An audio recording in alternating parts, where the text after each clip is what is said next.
I think when you're building a company that has the capability to scale, you do it with people that you know can scale it with you. Do you want to impact the world and still turn a profit? Then you're in the right place. Welcome to Growth Everywhere. This is the show where you'll find real conversations with real entrepreneurs. They'll share everything from their biggest struggle to the exact strategies they use on a daily basis. So if you're ready for a value-packed interview, listen on. Here's your host, Eric Sue. Before we jump into today's interview, if you guys could leave a review and a rating and also subscribe as well, that would be a huge help to the podcast. So if you actually enjoy the content and you'd like to hear more of it, please support us by leaving us a review and subscribe to the podcast as well. Thanks so much.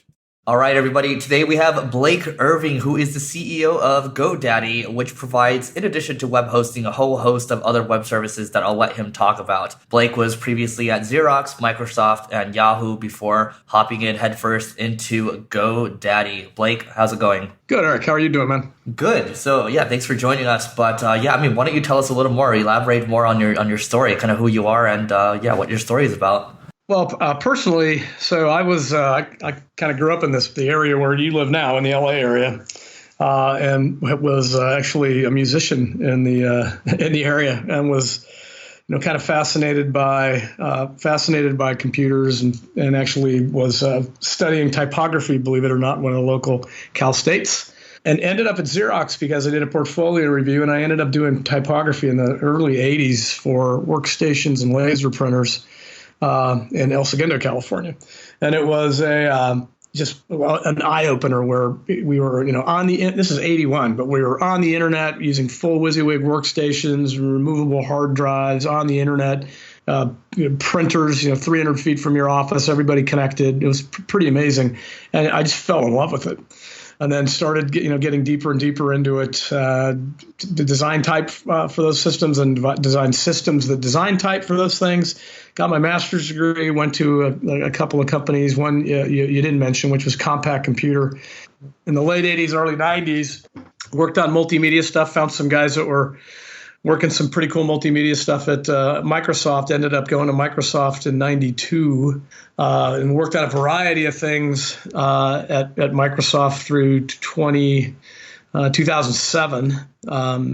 And had done a lot of internet SaaS-based services. Had done audio, video, conferencing, application sharing. Again, early mid '90s. Did a thing called Messenger. Did Hotmail. Did their authentication technology, a lot of billing and advertising platform technologies, and then exited in 2007 to take some time off with my family, and we traveled around the world for a year or so. And then went back, and I got restless. I was teaching at Pepperdine for a couple of years and had a great time doing that, but got a little restless and wanted to go back to work. And a friend of mine, spent some time with him, a guy named Jerry Yang, who's the founder of Yahoo, and they had a really interesting position that was opening, and their chief product officer. So I took that role for a couple of years, had a lot of turmoil in the company, as you know. Kind of bailed after a couple of years there, took some time off, and had this opportunity to come to GoDaddy. And I had been a customer of GoDaddy's for 5 years or so, had 40 plus domains under management from them. Because what happens is we get an idea, we want to sort of own the intellectual property around that idea. So what people do is they tend to name it, and when they name it, they go secure that property on the internet through a domain name. And I had done that quite a few times, and while I was taking time off after Yahoo, kind of enjoying a few months before my oldest kid went to college, I got a call from a headhunter and said, what do you think about GoDaddy? Well, I said, look, I'm a customer. I know that they're, dominant in the domains industry. I know their customer support is amazing. And their products are, okay. They're not great, but they're pretty good. And I know their commercials are kind of wacky. So, why do you ask? He said, well, they're looking for a CEO. What do you think? And I said, well, they're not really a product company, so I don't know why they want to talk to me. And he told me at that time, he said, well, the company was acquired in part by 3 private equity companies, KKR, Silver Lake, and TCV in the 2011 timeframe. And they believe that a product-focused CEO would be somebody that they would like to take a look at. And are you interested? And I was like, well, I don't know. Send me, if you've got any data, send me data. And what they sent me blew my mind. It was a $1 billion revenue company. I thought it was much smaller. It had 85% retention of customers. It had an 80% brand awareness. It had their care organization had a mid-60s NPS score. Their cash flow was great. They had built, incredible loyalty from customers. They had built a product portfolio that was primarily hosting based.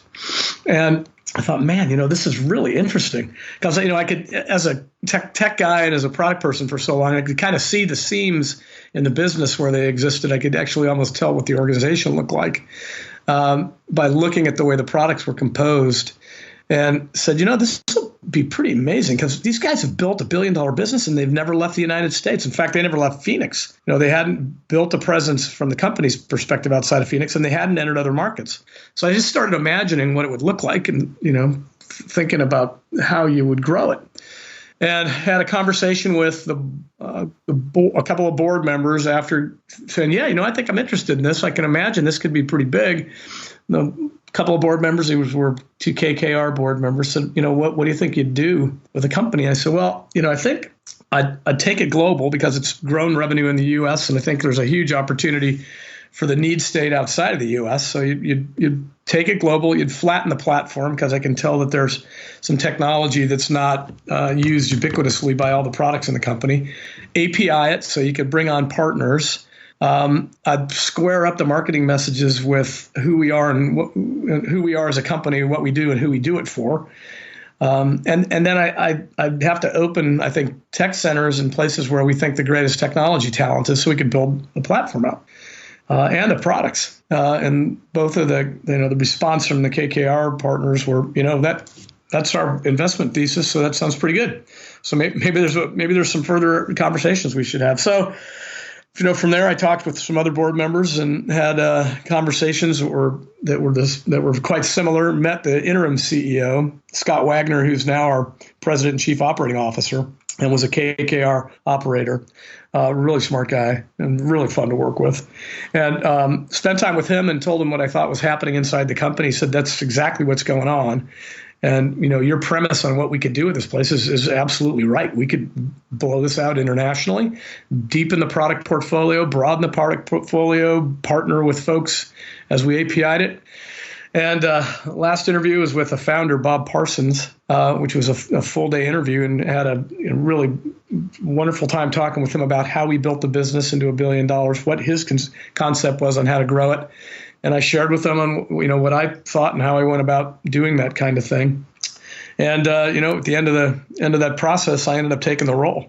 And for the last almost 5 years now, have been digging into the strategy that I told the board that we were going to endeavor on. And over the last 4.5 years, we have flattened the platform on top of OpenStack. I think updated many of the products across the product suite, have entered 56 different markets, have more than 50 payment types now, have grown revenue from $1 billion to about $2.5 billion. So more than doubled revenue. We have more than doubled our earnings, more than doubled our cash flow. We have gone from 10 million customers to 17 million customers, and continue to stay on that trajectory. So things are going well. We've opened technical operations centers in Sunnyvale, San Francisco, R&D centers, Sunnyvale, San Francisco, Cambridge, Massachusetts, Seattle, Kirkland, Washington area. We've opened care centers in Belfast, in Dalian, China, in India to serve the Indian marketplace. And we now have a chat support center in Manila. And it's just been, really deep, I think, growth, building out the product lines. And we've introduced some pretty cool products in the last year and a half or so, and still have more coming. Awesome. And, it's incredible, right? And congratulations on the growth. But one thing that I'm thinking about just right off the top of my head is like, the transition from, chief product officer to CEO. I mean, kind of what's going on in your mind when it's like, hey, come run this $1 billion plus a year company. I mean, how tough was that transition? It wasn't really tough when you surround yourself with really great people. I had, Scott Wagner, who was operating the company as interim CEO, incredibly great operator. And then I just basically started calling folks that I knew would be, that when I tell them the story of what I found at this company, would be so interested that they'd probably join too. And I just had this hit list of folks that I wanted to have join us. And I think when you're building a company that has the capability to scale, you do it with people that can scale it with you. And so I basically recruited a bunch of top quality leaders that have then started recruiting top quality leaders themselves and started building out the business. So I think it would have been scary had I not been able to put together a team that was unbelievably strong and able to, both build out a platform, globalize products, build great sales mechanics, and maintain the people that were in the company that were incredibly good at what they do. Both our general counsel, our CMO, our marketing team, really amazing. Some of the IT guys were incredible, and now we just needed to add product and technology and platform scalability to it. And we were able to do it. So, I think I approached it primarily as a product and technology problem first, and I think sort of a branding sentiment problem in the technology industry, so we could capture web pros and a broader customer base. But it wasn't that scary. It was different, but the size of the company was a little bit smaller than my product groups at either Microsoft or Yahoo. So the scale of people was about the same, and the scale of the businesses that I ran at both of those companies in terms of building product and building out profitability was about the same or a little bit larger. So I felt pretty comfortable on the scale side. I just needed people to come on board and grow it with me. Got it. And what was your pitch? I mean, let's say you're looking to get that CMO. I mean, what was the pitch to say, hey, come join GoDaddy? What really attracted them? Well, the same thing that attracted me, it was like, oh my gosh, look, this company's built $1 billion business without, I think what I'd call, traditional product investment and technology investment. And they've done it all in the United States. What would this look like if we could go build out a global platform for small businesses? And, and I told them who the customer was. The customer are guys like you who are, solopreneurs or have small teams of people that are, figured it out on their own. And the size of the market, the TAM, is absolutely huge. If you penetrated this in a way that nobody else had done globally, we could get these tiny businesses that are, intending to grow to be larger to be their platform, and nobody else has done it. Amazon hasn't done it. Google hasn't done it. Microsoft hasn't done it. And if we purposefully build this company to service this small business person and somebody who has an idea and might just want to stand up a website, even temporarily, we could absolutely grow this thing to be, 2 times, 4 times, 10 times the size it is today. And, people started digging in when I'd call them and I'd say, go use the products, come talk to some folks in the company and tell me what you think. And, to a person, my hit list of folks that I wanted to join, they joined and brought folks with them with the exact same pitch. Love it. Great. And I remember back in the day, GoDaddy, the perception wasn't that good. It seemed to be kind of a really aggressive culture. And then, now it's just shifted more towards focusing on the small business customers.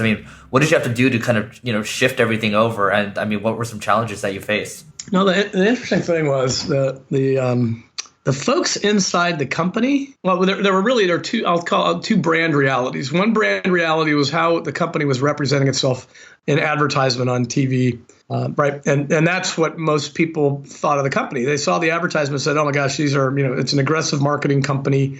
They don't do tech. Boy, these ads are really edgy and, they're make me uncomfortable. And that must be what the company's like. Well, the experience you had when you met the employees was totally different. They cared deeply about their customer, were really into the small business person and the folks that have ideas.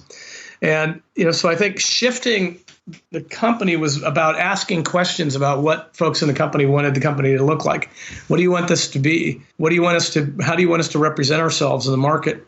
And, I think I was predisposed to want to have the company show up as a company that provided great value to our customer. And I think getting the company to shift in that direction was pretty simple once you actually started to dissect who the customer was and found out what their customer needs were, and then tried to maintain, Eric, that sort of edginess that existed in the advertisement, but then put the customer front and center in those ads. So it wasn't so much about shocking or provoking to get brand awareness. When you have 80% brand awareness, you don't really need any more. You just need to tell people what you do and who you do it for. So that was the direction that we took it. And frankly, getting the company to follow, they were all in already. I mean, I think there were a lot of folks in the company that really wanted to do that and tell people what we do and who we do it for. So, taking those first ads that were kind of funny and provocative still, but not having them represent that shock and awe that put GoDaddy on the map and created that brand awareness. We just didn't have to do that anymore. And the company, the people and the culture inside the company just said, this is awesome.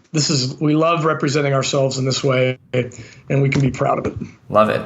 Great. I want to shift gears to, you mentioned before you joined, it was mostly focused on the US, and then now since then you've gone global. So what are some lessons that you've learned going global? What are some challenges that you face as well? Yeah. So I think lessons learned is it's hard to take, I've known this because I've had to do it in other companies, but it's hard to take a code base that's been written specifically for a U.S. market and transition it to a global code base. And when you think about code, you separate code into really a few things. You have the function of the code, you have the language of the code, and then you have the market. And function is what it does. Language is what are you going to read. If it's speech recognition, what's going to read back to you. And then market is a combination of payment type, currency, and language vernacular and images. And you actually have to build your code in a way that you can modularize that and make it very simple to do builds where the images that show up in Chile are going to look very different than the images that show up in Argentina,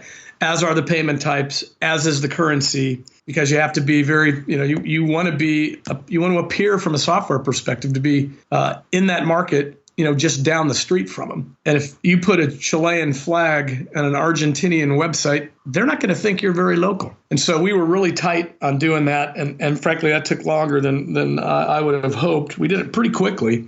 But still, refactoring code base and refactoring your e-com system to manage that many different currencies and payment types is pretty damn tough. And I think the other thing we learned is that once you've entered a market, you have to determine how you're going to tier your markets. We tier our markets in 3 levels. Tier 1, which is worthy of boots on the ground, and I'll call it top of funnel marketing using TV, radio, sports, sponsorships, those type of things. Tier 1 are markets that are large enough from a population perspective and large and fast enough growing from an internet perspective that it's worthy of the investment on the marketing side. Tier 2 is a smaller market that has fast growth but doesn't have a population that's quite as large. And so you invest in mid-funnel marketing there, and you hope that those Tier 1 markets, and our Tier 1 markets are Canada, UK, Brazil, Mexico, the United States, and India, and Australia. Those are our Tier 1s, and we invest the way I just described. And then you hope those investments bleed into peripheral Tier 2 markets where we spend mid-funnel marketing dollars, and we'll spend on search, some display, retargeting, but primarily, spending on search. That's the Tier 2 market. One of the things that we learned after rolling out all those markets is you got to spend and go deep and actually spend more time and attention going deep into those Tier 1s and turning Tier 2s into Tier 1s than we had originally thought, I think. And we actually have hired, marketing teams in those countries that are now focused on building them out. Another thing that we did find was that, while you're growing share in a market, and I'll use Europe as an example, we were pretty happy with our growth in the UK and the continent. Continent wasn't growing as fast as the UK. UK was growing at a really good rate for us.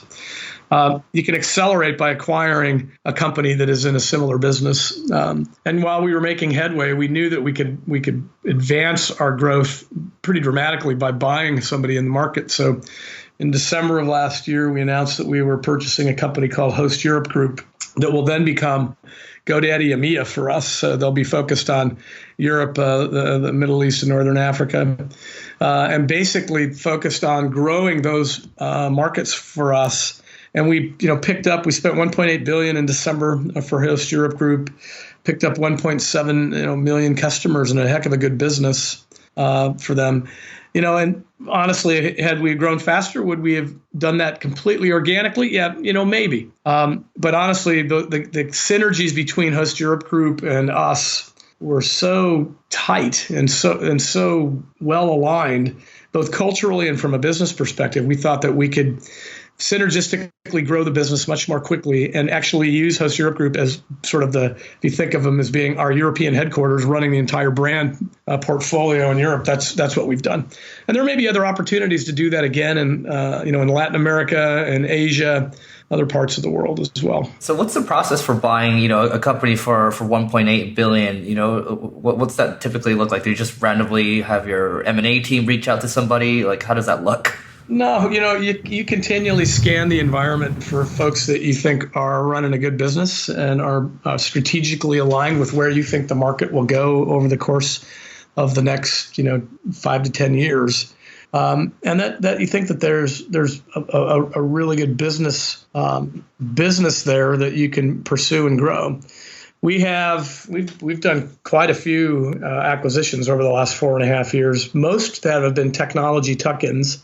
This is the largest we've done. The rationale behind most of these things are, you do a build by partner analysis to say, boy, am I better off partnering with somebody building this capability inside or acquiring it because I think I can get, a leap of time by buying them. And we scan a number of different markets, and we really scan two particular things. Technology we think that our customers really want, and then a geographic advantage that might give us an acceleration of growth. We've looked at quite a few companies that are in the same space. Honestly, we've talked to Host Europe Group for a year before we acquired them, maybe even longer than that, and had a very long due diligence process, got to know the leadership team, really liked them, did that on a casual basis, then got tighter with them, and then started actually getting down to some pretty deep numbers and what we think it could look like and what a synergy model would look like. You have to get to know the people really well to be able to do a successful job with an acquisition. And then when you're like-minded around what you think the business would look like going forward, then you basically get down to negotiating price and those types of things. But first, you're trying to determine whether you think you are more powerful together than separate, and that there's a good economic outcome for all parties involved. Great. What is the secret weapon to GoDaddy's success? I think there's been two. One is the brand. I think because the brand has been so well recognized that when we show up in a market, and I'll use even Asia as an example, folks know who we are. Many in the tech space know what we do. So when we show up, they know what to expect. That's a huge advantage to us. Another something that you wouldn't expect from a tech company is our customer care organization. We have 5,000 people in our care organization who have over 1.5 million phone calls with our customers every month. And I'll call it Net Promoter Score, or the customer satisfaction, is absolutely off the charts for not just a technology company, any company that provides support by phone. And we spend time on the phone with our customers, solving their problems, fixing things that may not even be our problem. Maybe it's trying to help somebody set up email on their iPhone or solve an iPhone problem. And while we're in the process of doing that, consulting with them and helping them figure out what they need to do next to be successful with whatever they're trying to achieve, with whether their web presence or their business or their nonprofit or whatever it is they're trying to get done online. And the care organization, those 5,000 folks, are a profit center for us, and they're responsible for 25% of our revenue.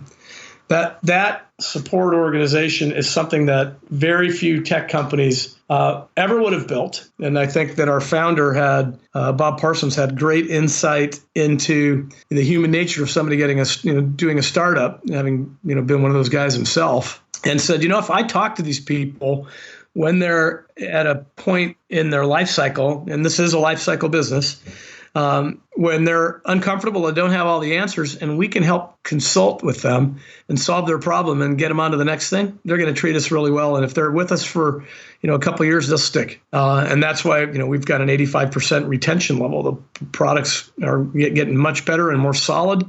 Things like our GoCentral do-it-yourself website builder, or our Smart Line, a second line telephony product for your cell phone.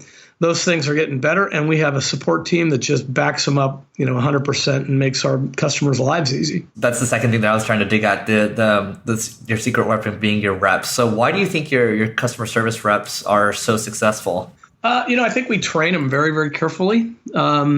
So they understand how to dissect the need state of a customer, have a really casual conversation with somebody, kind of assess what problems they're having, solve them as quickly as we can, and then help them figure out what they want to do next.